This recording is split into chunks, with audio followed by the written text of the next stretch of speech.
رمضان المبارک میں ہونے والی غلطیاں دیکھیں گے. دیکھیے گا کچھ کام ایسے ہیں جس سے لازمی طور پر اجتناب کرنا ضروری ہے، ورنہ روزہ رہتا ہی نہیں، روزہ قبول نہیں ہوتا.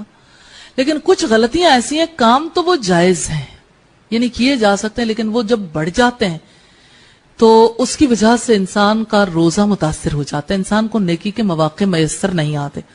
تو رمضان المبارک میں ہونے والی غلطیاں کیا ہیں؟ رمضان المبارک کا مہینہ رحمتوں اور برکتوں والا ہے. اس مہینے میں انسان کا دل نیکی کی طرف راغب ہوتا ہے. روزے اور قیام اللیل کی وجہ سے نیکیوں کا ماحول بھی بن جاتا ہے. اجتماعی ماحول کی وجہ سے رب کا قرب نصیب ہو سکتا ہے، مگر کچھ خطائیں، کچھ غلطیاں آڑے آ جاتی ہیں، ان سے بچ کر اللہ کا قرب نصیب ہو سکتا ہے. نمبر 1، کھانے میں اسراف کرنا. نمبر 2، دن کے اوقات میں کثرت سے سونا. کھانا تو کھانا جائز ہے، مباح کام ہے، لیکن اسراف کرنا، مثلا ایک ٹائم پہ 10 ڈشز پریپیئر کرنا اور غربا کا خیال نہ رکھنا تو ٹھیک ہے. کسی وقت پہ اللہ کی طرف سے ہی کھانا اتنا مختلف لوگوں کے گفٹس کی وجہ سے اکٹھا ہو جاتا ہے. مثلا لوگ جب آپس میں بہت زیادہ شیئر کرتے ہیں نا، ریلیٹیوز یا نیبرز، تو اس کی وجہ سے ہر ایک کے ٹیبل پہ ہی یا دسترخوان پہ زیادہ چیزیں ہو جاتی ہیں. لیکن یہ کہ جان بوجھ کر اسراف کیا جائے تو یہ درست نہیں ہے. اور دن کے اوقات میں کثرت سے سونا.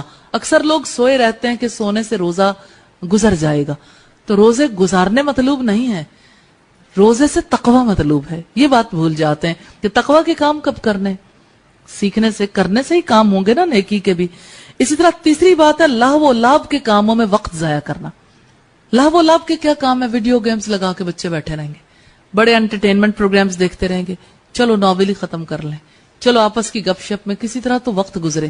رمضان میں وقت بہت طویل ہو جاتا ہے، تو یہ سارے کام جو ہیں یہ وقت ضائع کرنے کے ہیں.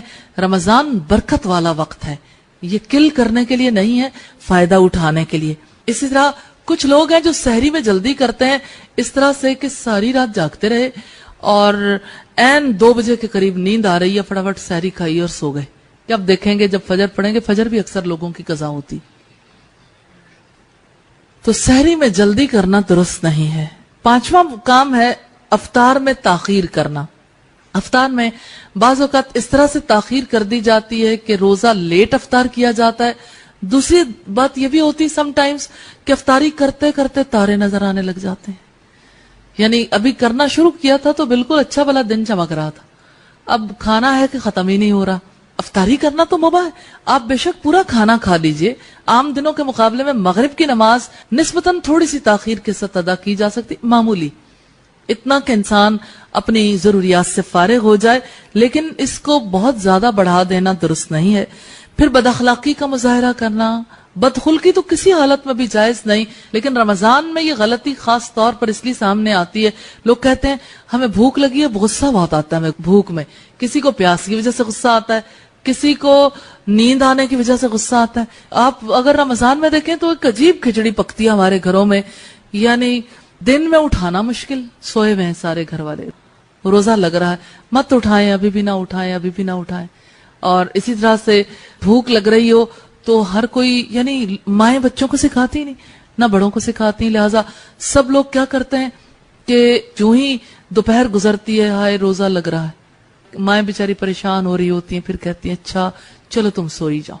یعنی مائیں سلائے رکھتی ہیں کہ سوئے رہیں، اٹھیں گے تو روزہ افطار کر لیں گے. یہ درست نہیں ہے، کیونکہ عام طور پر ایسا ہوتا ہے کہ روزے کی وجہ سے لوگ ذرا مزاج کے نرم ہونے چاہیے نا، تقوی چاہیے، لیکن شیطان بدخلقی میں مبتلا کر دیتا ہے، تو بد اخلاقی کا مظاہرہ کرنا یہ غلطی ہے. 7ویں بات یہ کہ اکثر لوگوں کا غیبت، چغلی، جھوٹ بولنے، مذاق اڑانے میں مصروف رہنا. یعنی یہ ایک مصروفیت کے کام نہیں ہے کہ آپ بیٹھ کے گپ شپ لگائیں، جھوٹ بولیں، مذاق اڑائیں، یہ کسی بھی حالت میں درست نہیں، لیکن رمضان میں خاص طور پر بہت بڑی غلطی ہے. 8واں کام ہے اکثر لوگوں کا رمضان کی فضیلت اور روزے کے احکامات کا علم نہ رکھنا. 9ویں بات یہ کہ رات کو روزے کی نیت کے بغیر سونا. اچھا یہ بات بڑی اہم ہے. عام طور پر لوگ سمجھتے ہیں نیت صبح کو کریں گے، نہیں، رمضان کے روزے کی نیت رات کو کرنی ضروری ہے. رات کو روزے کی نیت کر کے سوئیں گے، اور عام طور پر لوگوں کے دلوں میں یہ نیت ہوتی ہی ہے. تو ہر روزے کی نیت پہلے سے تو ضروری ہے، لیکن رات میں روزے کی نیت کرنا ضروری ہے، اس کے بغیر سونا نہیں چاہیے. اور 10ویں غلطی یہ نماز تراویح کو چھوڑ دینا. لوگ کہتے ہیں فرض نہیں. اچھا جو تراویح کو چھوڑ کر کام کر رہے ہیں وہ فرض ہے؟ جو کام انجام دیے جاتے ہیں کہ آپس میں چلو کچھ خواتین برتن سمیٹتی رہتی ہیں افطاریاں کروا کے, کچھ خواتین جو ہیں وہ بچوں میں مصروف رہتی ہیں, کچھ فون کر لیتے ہیں, کوئی ادھر ادھر چلے جاتے ہیں, بھلا یہی کام ہے کرنے کے؟ رمضان کی مصروفیت مختلف ہوتی ہے. تو یہ تراویح کا وقت ہے, اس وقت کو ادھر ادھر کے کاموں میں نہیں لگانا چاہیے. اور رمضان ہی میں تو موقع ملتا ہے اتنا قرآن سننے کا. 11ویں غلطی یہ ہے کہ بعض لوگوں کا رمضان کے شروع کے دنوں میں محنت کرنا اور بعد کے دنوں میں سستی کا شکار ہو جانا. اور اکثر لوگ یہ کہتے ملتے ہیں کمزوری بہت ہو گئی ہے, اب تو مشکل ہے, کھڑا نہیں ہوا جا سکتا, اب فلاں کام نہیں کیا جا سکتا. تو رسول اللہ کا معمول مختلف تھا. رسول اللہ جب رمضان کا آخری عشرہ آتا تھا کمر باندھ لیتے تھے, اپنے گھر والوں کو بھی جگاتے تھے اور ایک زیادہ بڑی ایکٹیویٹی شروع ہو جاتی تھی. اسی طرح سے 12واں کام ہے شاپنگ میں مصروف رہنا. رمضان کے دنوں کے لیے شاپنگ نہیں ہوتی, آپ شعبان میں اپنے عید کے لیے شاپنگ کر چھوڑیں, اور رمضان میں جو کچھ بھی آپ کو چاہیے شعبان میں اس کا انتظام کر لیں. رمضان کے لیے طے کر لیں شاپنگ نہیں کرنی, کیونکہ رمضان میں وقت ضائع ہوگا. تو جو سمجھدار لوگ ہیں وہ پہلے سے اپنا انتظام کر کے رکھتے ہیں تاکہ وقت ضائع نہ ہو. 13ویں غلطی ہے رمضان کے جانے کا انتظار کرنا. بس اتنے دن رہ گئے عید آنے میں, 4 دن, 3 دن, 2 دن, 1 دن, بس کل عید ہے. تو جانے کا انتظار نہیں کرنا چاہیے. تو صدمہ لاحق ہونے کا وقت ہے. کتنا برکتوں والا مہینہ اور وقت گزر رہا ہے. اللہ سے دعا ہے ہماری مدد فرمائے, ہمارے حال پر رحم فرمائے, غلطیوں سے بچنے کی توفیق عطا فرمائے. خوش نصیب ہیں وہ لوگ جو رمضان کی فضیلت کا علم رکھتے ہیں, روزے کی حقیقت کو سمجھتے ہیں اور رمضان کی برکتیں سمیٹ لیتے ہیں. اللہ تعالی ہمیں ایسے لوگوں میں شامل فرما لے.